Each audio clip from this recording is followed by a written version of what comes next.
Good morning, everybody. Welcome to another episode of Dropping the Gloves. Not bringing much energy today, Tim. Why? What's going on?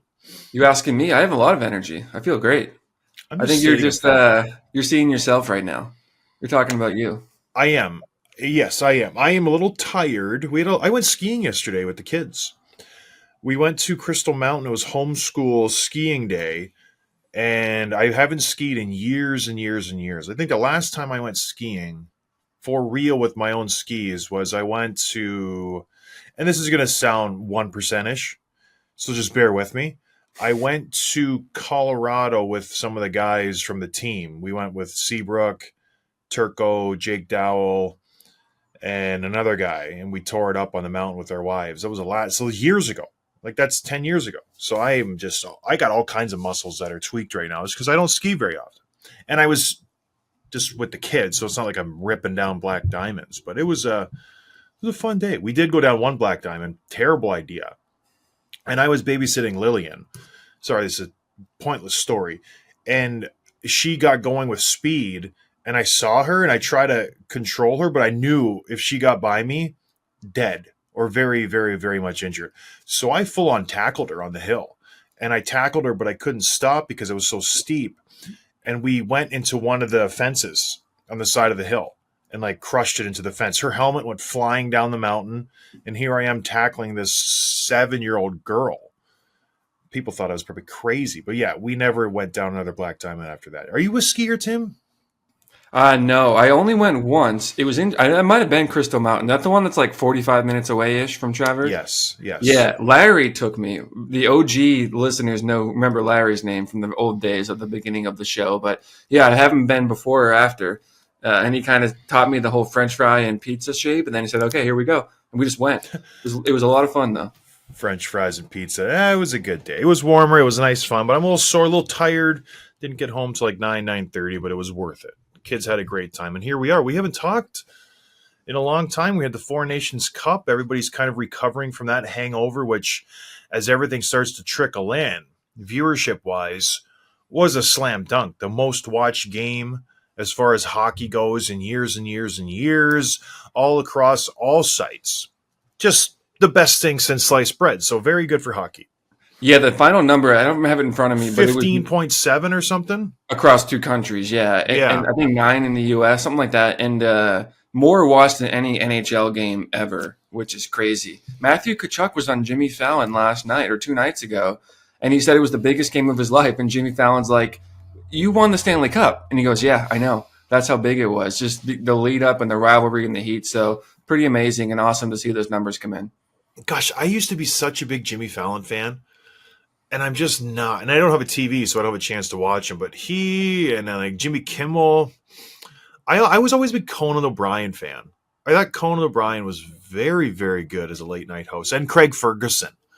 I guess I'm more of the more sarcastic type of humor than whatever those guys are doing. But yeah, good for him. Jimmy Fallon. That's Showtime. That's Yeah, the Late Show. That doesn't get bigger than that. he's the So face pretty of cool. American hockey right now. So yeah, he's great. He did a good job. I wonder how Brady feels. You know what I feel bad about? Brady always gets compared to what's the guy from the Goonies? Yeah. Hey, you guy. I feel bad. No, the big monster looking thing. Yeah. Yeah, no, the big monster. That's right. It's so terrible. Imagine being at the peak of your fame. Like it. He will maybe make the playoffs and win a Stanley Cup, but like he's coming. He was the star of the show, and the one thing everybody references is you look like a monster. Like you look like just a tragic comparison. People said I look like Mr. Bean. That's fine. I can wrap my head around that. He's a I never human heard being. that. He's a human Great. being. But that guy is like a monster. And it's Yeah. just so sad. We should get him on the show again and ask him, like, hey, Brady, how do you really feel about this? Because there's no good way to take that. It's like you look like a mentally deranged, crazy person. The latest documentary is going to cover Brady and Seth Jarvis, huge personalities and 2 friends of the show, and that can't be an accident. So they picked 2 good ones there. The Amazon thing? I think so. Yeah, yeah. It's following those 2 guys. Seth Jarvis. Did you see the story of all his buddies from like Winnipeg or wherever he came from drove all the way out? Like 10 of them together to watch That's the game awesome. in Boston, and they got to go in the room because like the guys heard about Seth Jarvis's friends making the drive, and Yeah, it's a great little story.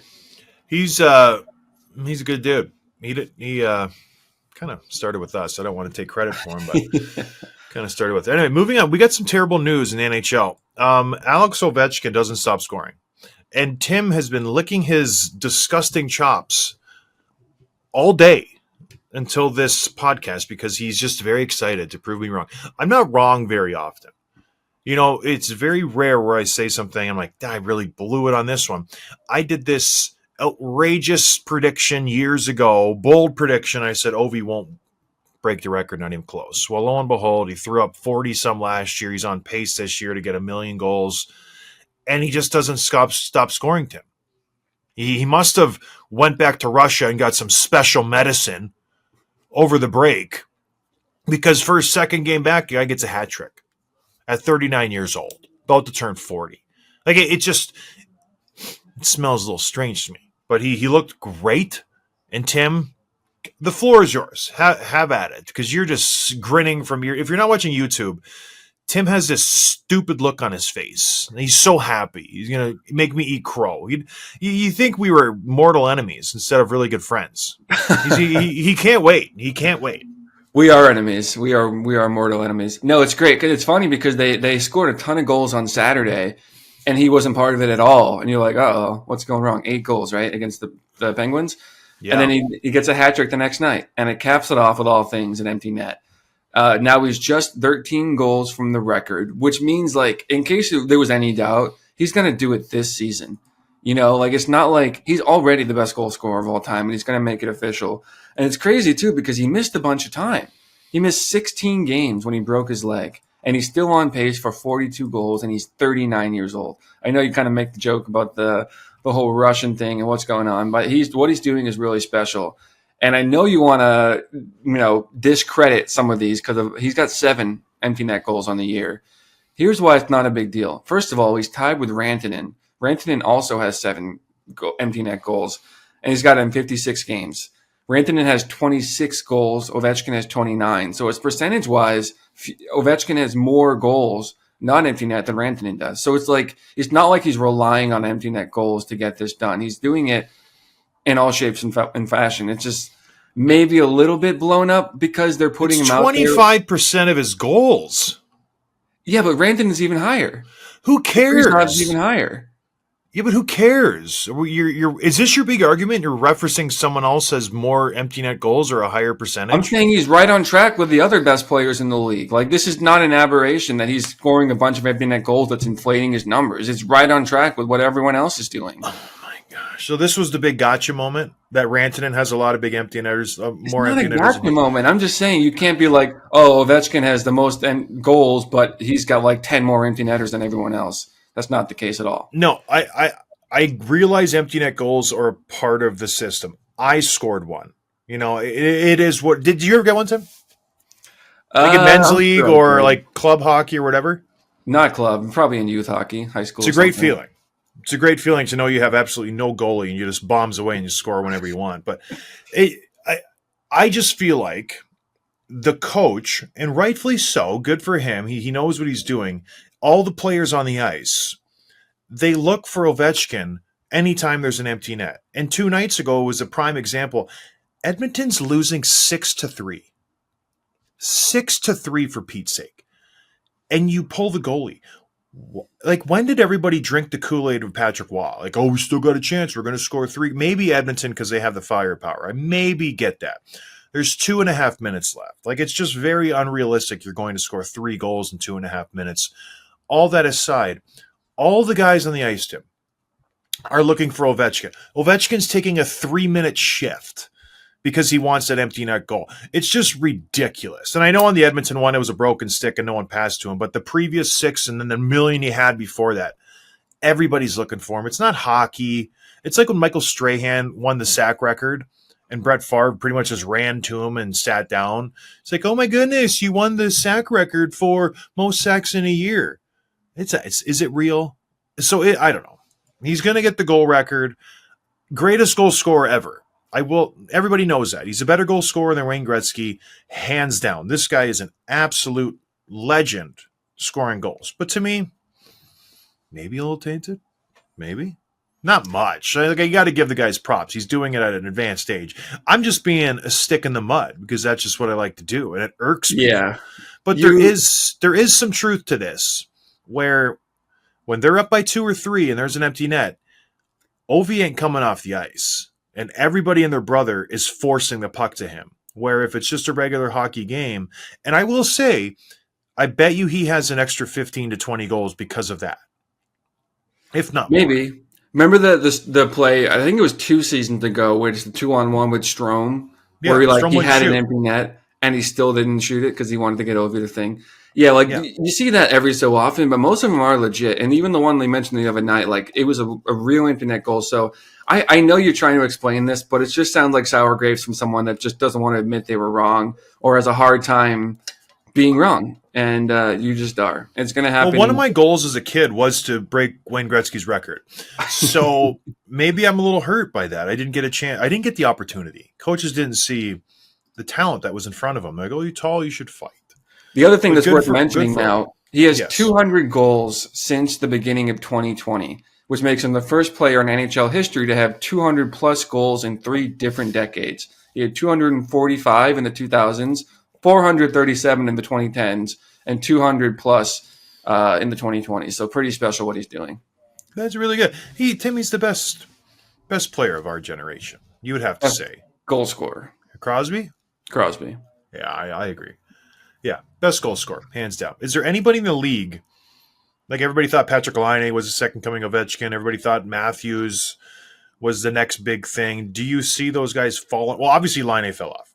Yeah. Do you think Matthews has a chance at this record? I don't think Matthews has a chance. I think you would have had to have. Oh, you're such a hater. You're such a hater. I hope he Oh, does. I hope he does. It would be great if it was an American. But I think you look at like Ovi's, he had like 300 goals before he turned 23. I don't think Yeah. Matthews, I could be wrong. I don't have it in front of me, but we'll see. We'll see where that goes. But is there any young player coming up? It seems like all the young players these days, well-rounded, water bugs, do a little bit of everything. There's no just like one dimension. And I'm not saying Ovi's one-dimensional. He does a lot of things. But he's a goal scorer. Like, he is an absolute sniper. Everybody seems to be more well-rounded these days, and he just does a little bit of everything. I don't know if there's any like sniper, a point shooter where you put him on a spot and that's his. It's kind of not taught anymore.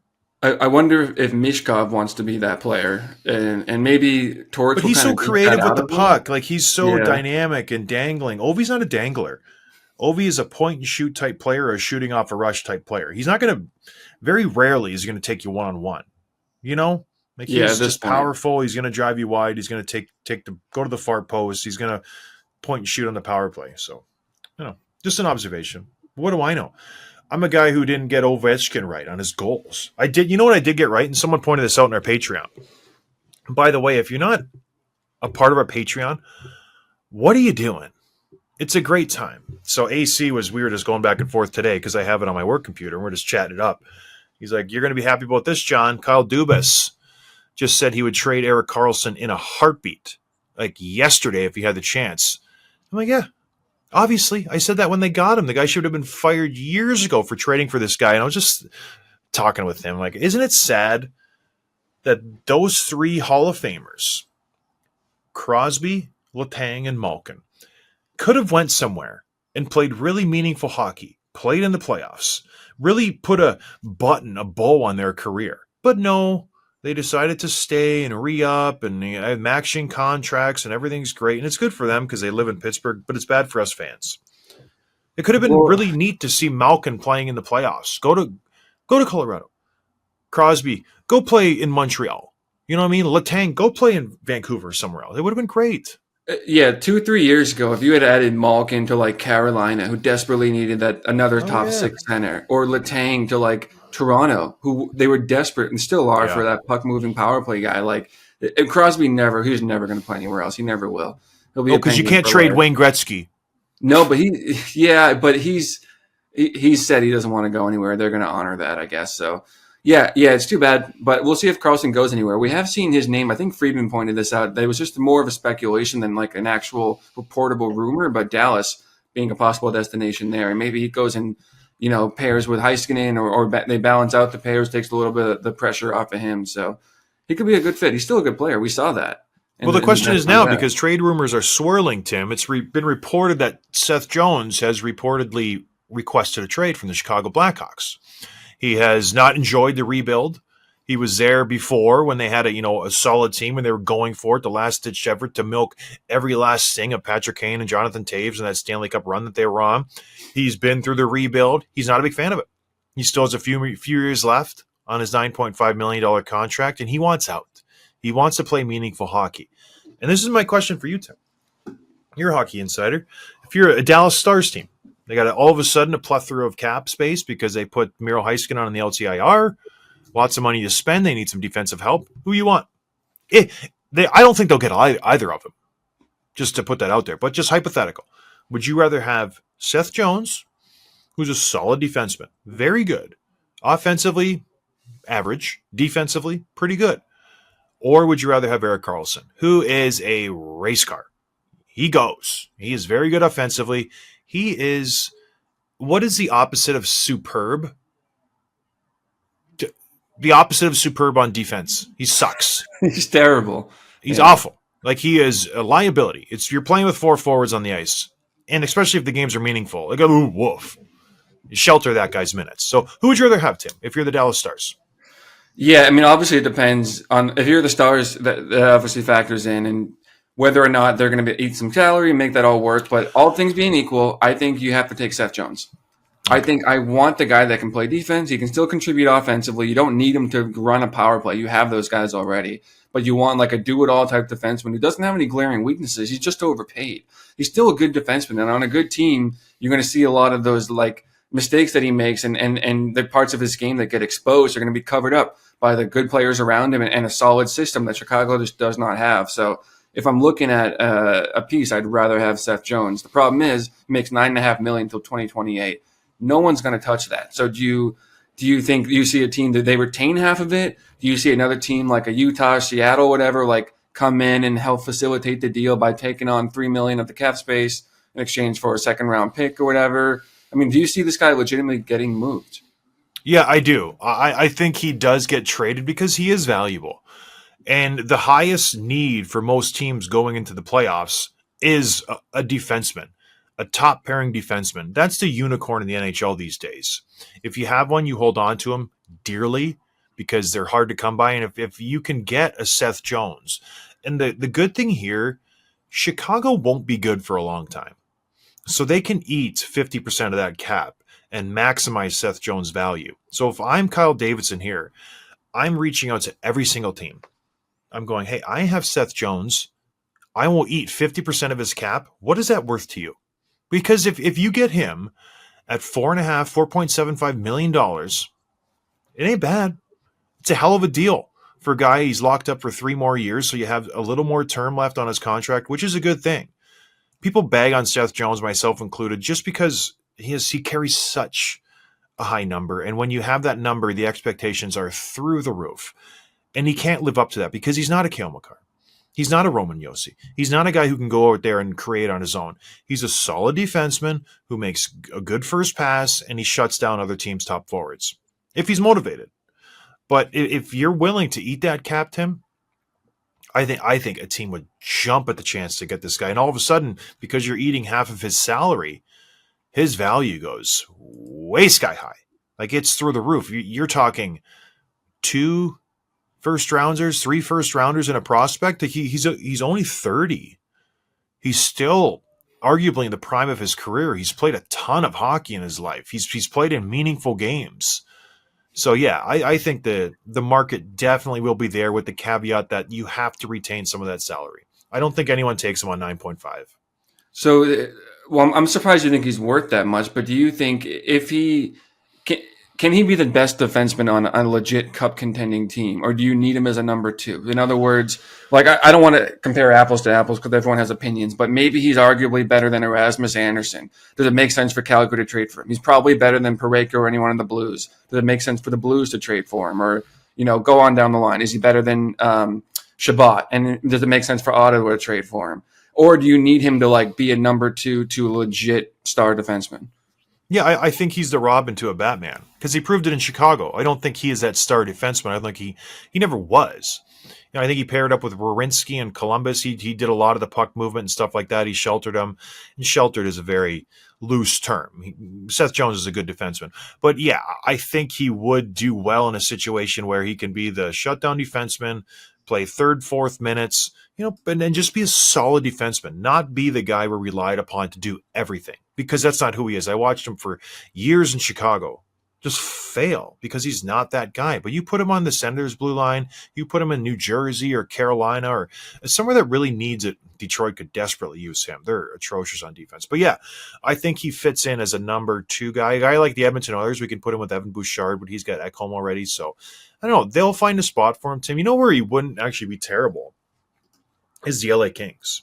Drew Doughty's getting a little long in the tooth. They lost Matt Roy last year. He would, I don't know, I might look good there, but I don't know if they're in the market for a defenseman just this moment. So, yeah, I do think he gets traded. And if I'm a GM, I'm kicking the tires. Why not? It's very rare you get a top-tier defenseman available. Yeah, that's really the reason that we think he'll probably get moved, just because players like this don't become available very often, and he's got a lot of question marks to his game, or at least for the value. So we'll see what Davidson decides to do in terms of eating the cap or facilitating a third team into the deal to make that work. But it's going to be something interesting to watch. And there's another player that this one doesn't make much sense to me, and I need someone smart like you to explain this.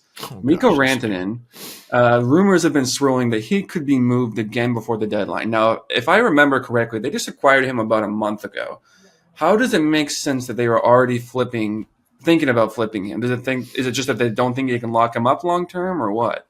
Yeah, that's it.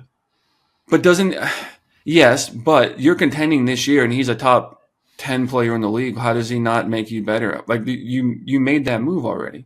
Well, they are more concerned with the future, rightfully so. So if you can swap him for somebody else, like if they could go out and trade him for a Martin Nietzsche, by the way, like something like that, Yeah. and to get a young guy you can get under contract who wants to stay in Carolina, and that would be a smart play. A guy who is just entering the prime of his career. But in all seriousness, no, I'm surprised they didn't do their due diligence before they got him. I'm surprised they didn't have a conversation with Andy Scott, his agent, and say, hey, we want to trade for him. Does he have any interest in staying long term? Because it sounds like they're going to ditch him if he doesn't want to stay long term. So to me, this is just not your due diligence by Eric Tulsky. Like, what are we thinking when we trade a huge part of our future in Martin Nietzsche's? And then all of a sudden, this guy doesn't want to stay. I don't understand. I just don't get it sometimes where it's a easy one question. Will he resign? Would he resign if we traded for him? Just give me an answer. What are the odds? Because right now, Tim, they have offered him over $100 million. They've offered him a $105 million contract over 5 years. That's the most that's a lot of money. $13.5 million per year. 8 years. Reportedly. Right? 8 years, yeah. Yeah. $105 million. And he's not responded. So if I'm the GM, you are having buyer's remorse. So now you're negotiating at a state of a deficit because teams know you want to get rid of this guy. He's valuable, yes, but they know they can get him in the offseason because he's not going to stay in Carolina. So do you think a team's going to go out and give him a prospect and a first rounder? I don't know. I don't think they get their investment back, what they traded for him. And some guys, just want to be a UFA at the prime of their career. So they can go to the open market, have choices, make the most money possible. And sometimes you kind of villainize them because you want them on your team. You want them to stay where they are. But it's their prerogative to do that, right? And to maximize their return. And it's their family, it's their future, it's all that stuff. And he might just be one of them, especially since he's not an American. He's not tied to any particular area. He doesn't have family in the Northeast that's bringing him out there or whatever. So he can go anywhere. And you also have to remember that he had allegedly had no idea the trade was coming. That's up for discussion. But as far as he's concerned, what he said is that he was blindsided by the whole deal, which means he's still making sense of it all, talking about it with his family. Like, where do we want to be long term? And I think he's probably coming around to the Carolina. It's a nice city. It's a nice area. It's a good team. They're going to be contenders for a long time. He makes them better. I think he does end up taking that 8-year, $13+ million deal. But wow. It's hard to say. And then my other question is, does the fact that he was traded from Colorado, who, by the way, is in the middle of a playoff hunt, that had great chemistry, that he got along great in the room, McKinnon wanted him there, Makar wanted him there. The fact that they traded him away and not even at the deadline, is there any part of you that thinks maybe that there was a red flag that they were willing to move on from him the way that they did? No, because you would have heard it. It would have been in the news. Something would have leaked. Something would have been said, much like is happening in Vancouver right now. But I don't know. All reports are, he seems like a good dude. Like Yeah. there's been no red flags. It's not like a Nichushkin issue in Colorado that they've dealt with. Like that was obviously well reported and documented. So no, I just think they saw the writing on the wall. He was asking for too much money. Like he expected 14, $15 million, and they have a firm, hard line. McKinnon is our cap. No one will make more than our captain and our best player, Nathan McKinnon. Not the Rantanen said captain. what? Not the Yeah. captain. Who's the captain? Oh, Landeskog. That's right. And it's like, I know. So I just feel like they cut bait and they made the right decision getting rid of him, and that was that. And so now he's in the open market. And to me, this whole situation screams of hockey destinations. Where do you want to go if you're a hockey player? And I think this is where big markets and big teams really stand out because no offense to Carolina. And Tim, I know you live there. I know they've been competitive for years and years and years, and they have a really sweet team, and it's a lot of fun. But do you really want to invest 8 years in Carolina? Do you really want to just put down roots in Carolina? If you're a guy from Finland who has just got done playing with a tremendous group in Colorado, I don't know. Maybe he doesn't like the way Rod the Bod coaches. Maybe he's trying to feel out the organization. Like you said, guys like to go to free agency. There will be a lineup of suitors for him when he hits free agency in a couple months. So why not just wait? And if you're the Carolina GM, you can't wait. You have to go. You have to trade this guy, even if it does, and it will affect their Stanley Cup contention this year because they have a Stanley Cup team right now. But the tricky part is, what would you do? Do you wait and lose him in free agency and maybe win the Stanley Cup? Odds are right now, they're one of 6 or 7 teams I would say could win the Cup. Or do you trade him and make your team worse, but in the long run, it's better? It's such a tough decision. And for our listeners, let me know what you would do because it's such a nuanced decision to make. Do you go all in or do you protect your job in the next 3-4 years because you're going to get some good prospects for this guy if you trade him? It's so hard, and this is why it's difficult to be a GM. I don't know what I would do. It's difficult. If you trade him, the value of the return is going to be less than what you gave up for Rantanen, right? I've been saying it for years. Whoever trades the best player loses, usually in a trade. So they won the trade to acquire Rantanen, but if they get rid of him, they're going to... Yep. Yeah, and they're not going to get a Nietzsche's back this time around. It's going to be a first or a young player or something good, but yeah, you're right. Yeah, that's a good point. Yeah. But anyways, anything else on this topic, Tim? No, let's get into our quick hits here. There's a lot of them this time. Ryan Hartman, he appealed his 10-game suspension, and the NHL, after hearing his appeal, reduced it from 10 to 8 per Gary Bettman, and Hartman is elected to accept that reduction. He's not going to go to the third party.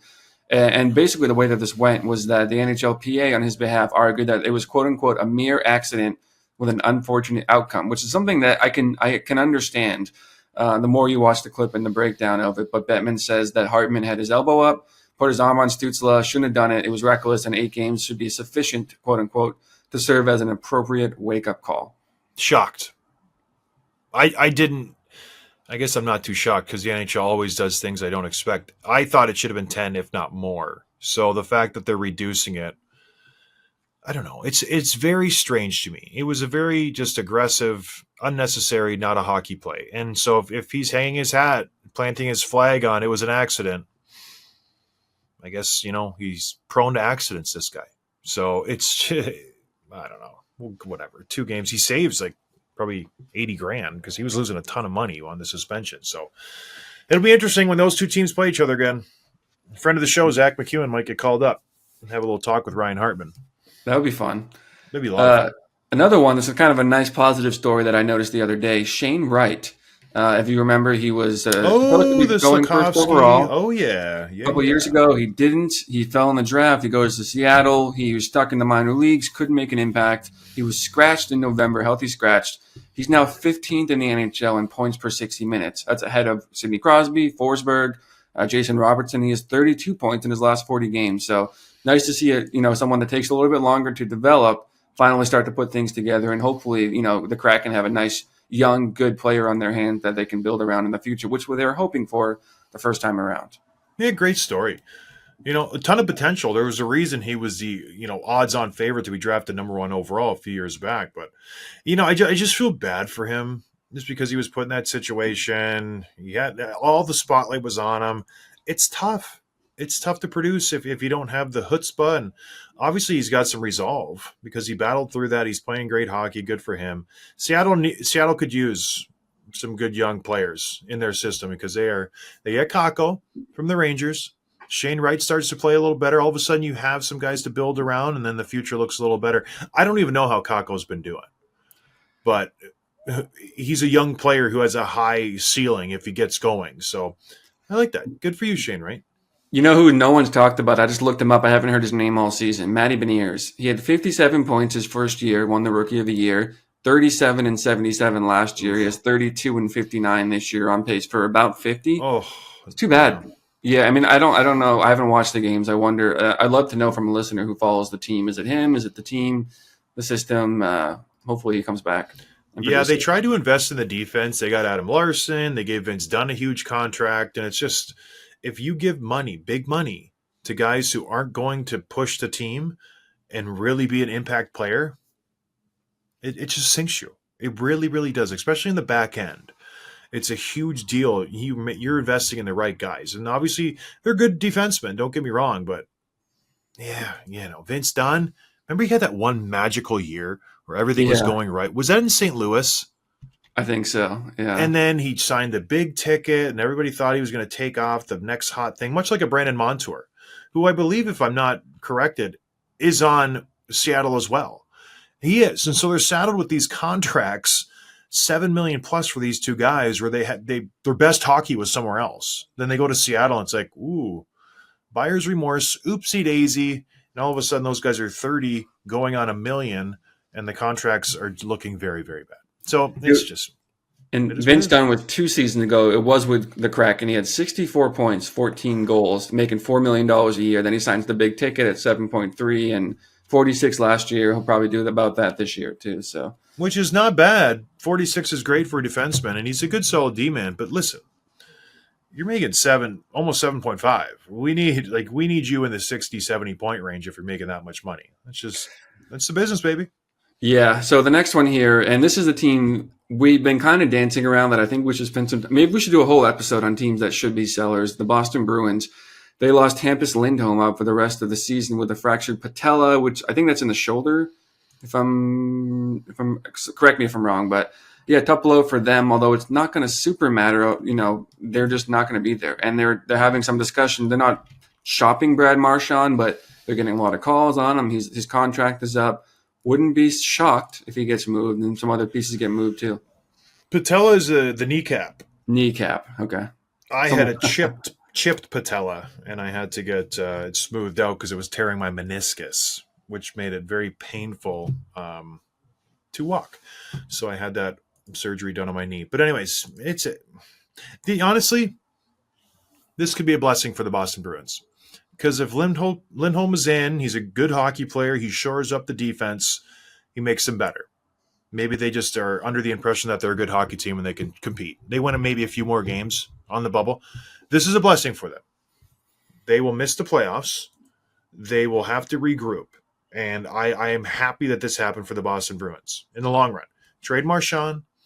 Lindholm is gone. Maybe try to get rid of Brandon Carlo. Try to get rid of a couple other pieces and regroup around Pasta, regroup around Swayman and McAvoy. That's it. That's your sole job. But knowing Don Sweeney, this dum-dum will blow this in a big way. He'll ask for too much. He'll value his players too high. He won't make a trade. And then you'll pull some fire sale right at the last second and just the cupboard stolen by some GM because Sweeney's so just terrible at his job. Don't you think that's going to happen? He'll get I hope not. fleeced. I hope not. I'm ready to move on from a couple of players, including Everybody. TBD on Marchand. I just love him, but Frederick, Charlie Coyle. I think Carl. I really like Carlo, but yeah, we got to do something just to Oh free my up the gosh, roster like and cap space. pull the plug. Listen, everybody's available. Everybody is available. If you want Pasta, you trade him. If you want Swayman, you trade him. I think you have to start from scratch. That's it. Like nothing is off the table for this team. Nothing at all. So I just think you got to be realistic about the Boston Bruins and where we are moving forward. This is not a good hockey team. I think time has caught up with them. Last year they were just somehow on a magical run. I don't know how last year happened, but they've came down to earth. They're in reality now, and they're just a bad team. Their first line sucks without Pasta. Their second line is a joke. Their third line is okay. I don't mind it. And their fourth line is garbage. So you have to move on from this whole team. Zadorov has been okay, and there's just, Tim, it's time. But I really like this guy. But, he was fun to watch when we were in the playoffs. I like him. Remember Swayman last year, even though we lost in the first round? He's so good. Second round, yeah, I know. Second round, he's so good. He got us to the second round. He's so good. Moving on to the next thing. Trevor Zegras was suspended for 3 games by player safety for his hit to the head of Michael Rasmussen of the Red Wings. I saw this one. Pretty blatant. They got that one, I think, exactly right.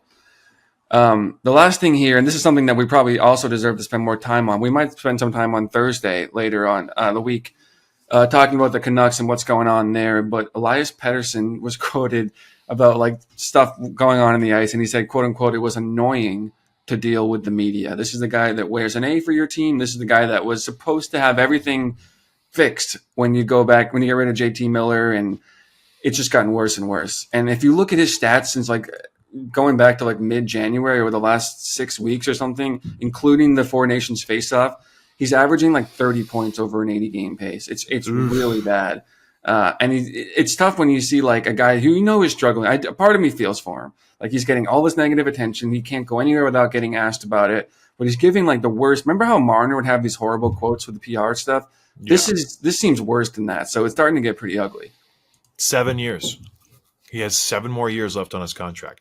He had his new deal just kicked in. 8 years, $92.8 million. This is the cornerstone of your franchise. This is the guy who you banked on to be the rock that we shall build the Vancouver Canucks. Ooh, whammy. It's not looking good. And correct me if I'm wrong. Was there a certain podcaster who said we shouldn't build around this guy because he's got a bad attitude? It was me. You also said that you were wrong and that he won you over and you came around on him. He did. But you know what? A zebra never changed his stripes. So he's showing his true colors. Things are hard. Well, the media's weird. He's shutting her down, baby. Shutting her down. And I'm here for it. Good thing the West is just top heavy. They're going to get into the playoffs, these guys. And they could scare a team. Thatcher Demko's just terrible story. Tragic. If they had him, they'd be a much, much better team. But the bigger question is, and maybe we should get into this another episode, really do a deep dive on the Vancouver Canucks. This affects Quinn Hughes. This affects the long-term trajectory of this team. So, another time. But yeah, I mean, Brock Besser's contract is up. There's a lot of rumors around him. He could get a pretty penny. He's again a rare thing that a goal scorer like that comes on the market. And Pettersson, I want him to turn it around. I think all of us do. He's a 100-point player in this league. He has been. He's been over a point per game for several straight years now. He's going to be a good player again at some point. Maybe it won't happen until next season. Maybe this is going to be just a lost season for him. But even if he does turn it around and get back to that level, I think he's already proven that he's not a leader, that he's not a guy that you can lean on in the hard times. He's not a guy that's going to rise to the occasion. So he might be 100 points, but an empty 100 points. Or a guy that shuts it down in the playoffs, or a guy that just isn't going to go through the bumps of a long season career like you've seen with some of the other great stars in this league. You can't compare him to Crosby and Taves and Bergeron and those guys, Kopitar, Giroux even, but he's clearly not them, which is too bad.